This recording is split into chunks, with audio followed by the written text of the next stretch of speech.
Yazığın gelmirim mənə, sevgin yalan sən demə. Mənə ağır oldu bu eşqin cəzası, bu cür olmur eşqin qaydası. Başqa cürmü gedəcəkdin sən, kimə bunun olur faydası? Mən yandım, sən də yanarsan mənim qədər, mənim qədər. Heç kimi sevmədim dünyada, sənin qədər, sənin qədər. Ağlama ürəyim daha bəsdir, o gedib yat biri ilə xoşbəxt. Kimlər məni görüb söyləyir, bu yaşda qocalmısan bədbəxt. Mən yandım, sən də yanarsan mənim qədər, mənim qədər. Heç kimi sevmədim dünyada, sənin qədər, sənin qədər. Ağlama ürəyim daha bəsdir, o gedib yat biri ilə xoşbəxt. Kimlər məni görüb söyləyir, bu yaşda qocalmısan bədbəxt.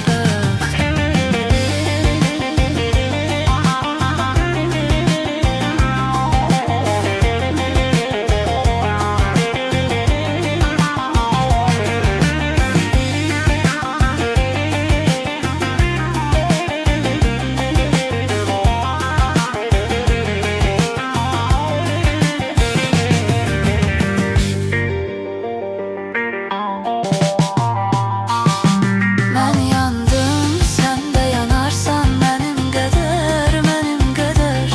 Heç kimi sevmədim dünyada, sənin qədər, sənin qədər. Ağlama ürəyim daha bəsdir, o gedib yat biri ilə xoşbəxt. Kimlər məni görüb söyləyir, bu yaşda qocalmısan bədbəxt. Mən yandım, sən də yanarsan mənim qədər, mənim qədər. Heç kimi sevmədim dünyada, sənin qədər, sənin qədər. Ağlama ürəyim daha bəsdir, o gedib yat biri ilə xoşbəxt. Kimlər məni görüb söyləyir, ki yaşda qocalmısan bədbəxt.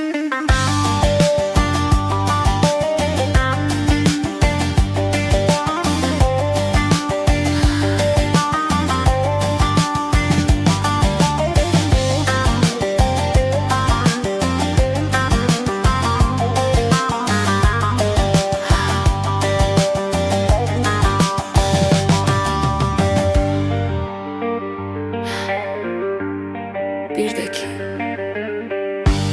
heç kimin ahı yerdə qalmaz. Necə ki mən yandım.